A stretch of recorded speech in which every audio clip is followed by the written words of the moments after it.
There's a strange group of people who remember both rotary phones and the first iPhone launch. They remember rewinding VHS tapes. But they also remember the first time the internet suddenly became unavoidable. They grew up playing outside until the streetlights came on. Yet they also watched social media completely reshape how humans interact. And psychologists have struggled to decide where exactly to place them. Before we go further, comment where you're watching from and tell me your birth year, because this topic might hit very close to home. If you were born roughly between the late 1970s and mid-1980s, you may have heard a term that sociologists began using around 2014. Zennials, sometimes called a micro-generation. Not quite Gen X, not quite millennial, something in between. And the reason this group stands out psychologically has less to do with personality and more to do with timing. Because this group grew up during one of the most dramatic technological transitions in human history. To understand why that matters, you have to think about what childhood looked like before the internet reshaped daily life. If you were growing up during the 1980s and early 1990s, boredom was normal. You waited. You entertained yourself. You figured things out without immediately looking up the answer. If you wanted to call a friend, you dialed their house phone, and someone else in their family might answer. If you missed your favorite TV show, that was it. You simply missed it. There was no replay, no streaming service, no endless archive waiting for you. Life operated on a schedule you didn't control. That environment shaped how people learned patience. Memory mattered more. You remembered phone numbers. You remembered directions. You remembered plans. But then something unusual happened. Just as this group was entering adulthood, the world suddenly changed. The internet exploded. Cell phones appeared everywhere. Social media arrived. Communication went from 3 methods to dozens.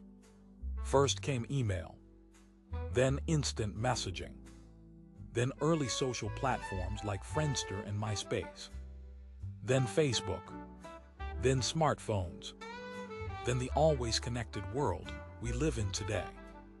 For most generations, technology evolves gradually alongside them. But for this micro-generation, the change happened at exactly the moment when identity was still forming. And that timing matters, because the brain is still developing well into the mid-20s.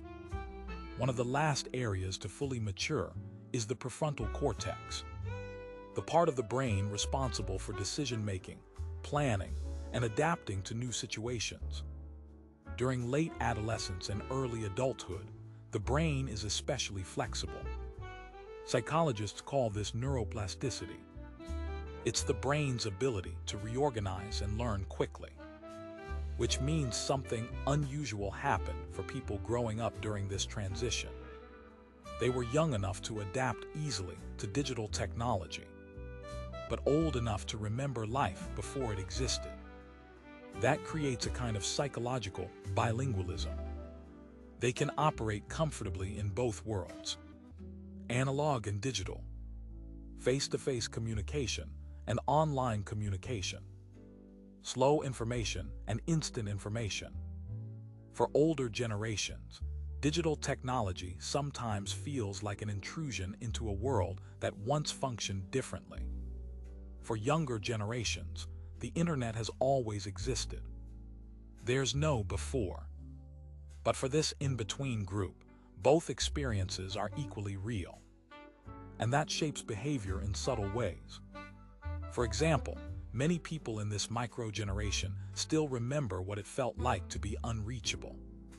You could leave the house and disappear for hours. No messages, no notifications, no expectation of immediate response. That kind of disconnection shaped attention and independence. But at the same time, They learned to adopt digital tools quickly. Email, online communities, early social media. The transition from analog to digital didn't feel threatening. It felt exciting because they were young enough to grow alongside it. That combination created a generation that often adapts to technological change more easily than people expect. They understand the value of technology, but they also remember a world where constant connection didn't exist. That memory influences how they think about privacy. If you grew up before social media, your past worked differently. Embarrassing moments disappeared. They lived in memory, in stories, maybe in a few photos stored somewhere in a box. But they didn't exist permanently. Today, many experiences are recorded and archived instantly. Photos, videos, posts, searchable records of personal history. For people who grew up before that system existed, the contrast can feel strange. They remember a time when memory itself was more fluid. Psychologists studying autobiographical memory have found that human memory is naturally flexible. Over time, memories evolve. Details fade. Stories reshape themselves. We keep what feels meaningful and gradually let the rest disappear. But when everything is permanently documented, that natural editing process becomes more complicated. Your past doesn't fade the same way. It stays searchable, which can subtly change how people relate to their own history. Another defining feature of this microgeneration comes from economics. Many people born during this window entered adulthood during the early 2000s. And just as careers were beginning, the 2008 financial crisis hit. That timing had psychological consequences. Research on economic hardship shows that financial instability during early adulthood can have long-lasting effects on how people view risk, security, and stability. When the first major career experiences happen during economic turmoil, it can create a persistent sense of uncertainty. Even years later, that experience shapes decision-making. Saving more cautiously, distrusting promises of long-term stability, preparing for the possibility that systems can fail. So now you have a group shaped by two powerful forces: rapid technological transformation and early financial instability. Together, those experiences create a mindset that is difficult to categorize.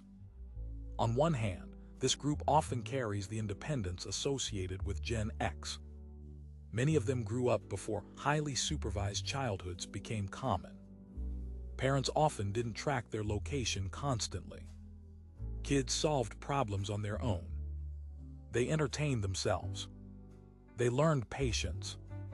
But at the same time, they entered adulthood during the early optimism of the internet, when technology was still widely believed to bring connection, opportunity, and possibility. That combination creates a strange psychological mix. Self-reliant but adaptable, skeptical but curious, comfortable with both solitude and digital connection. Many people in this group describe a familiar feeling. They don't quite belong to the generations on either side. Too young to fully identify with Gen X culture. Too old to fully relate to the digital native mindset of younger millennials. And that feeling of being between worlds is actually the defining feature of the experience. Because living through a transition creates a different perspective. You remember what existed before. You understand what exists now, which means you can see both the gains and the losses. The internet created access to unlimited information, global communication, opportunities that once seemed impossible. But it also changed attention, privacy, patience, the experience of boredom. And people who remember the transition often notice those trade-offs more clearly. You appreciate modern conveniences, but you also remember what life felt like before constant stimulation, before notifications, before algorithms competing for attention. And that awareness can shape how you interact with technology today. You may use it easily, but you also recognize its costs. In that sense, the psychological identity of this microgeneration is built around adaptation, not nostalgia, not rejection of change, but adjustment, the ability to move between environments, analog and digital, slow and fast, private and connected. And that ability may become increasingly valuable because the modern world continues to change rapidly. New technologies appear constantly. Social systems shift. Communication evolves. And people who have already lived through one massive transformation may be uniquely comfortable navigating the next. Not because they predicted it, but because they learned something important during the first transition. Environments change, and identity can adapt without disappearing. Human behavior often reflects the era people grew up in, the tools they used, the pace of life they experienced, the expectations placed on them. And when a generation grows up during a historical turning point, their psychology often carries traces of both worlds. That's why people born in this window sometimes feel difficult to categorize. They aren't simply part of one era. They are part of two. And once you understand that, their perspective starts to make a lot more sense. Human behavior often seems confusing until you understand the environments that shaped it. And if you're someone who remembers both dial-up internet and the moment smartphones took over everything, you've experienced a transition that most people will only read about in history. Which means the next time someone tries to fit everyone neatly into generational boxes, you might remember something. Not every generation fits cleanly into one category. Some exist in the spaces between them. And once you really recognize that, it starts to reshape how you see generational labels entirely. And that's where a much deeper pattern begins to unfold that most people never fully connect.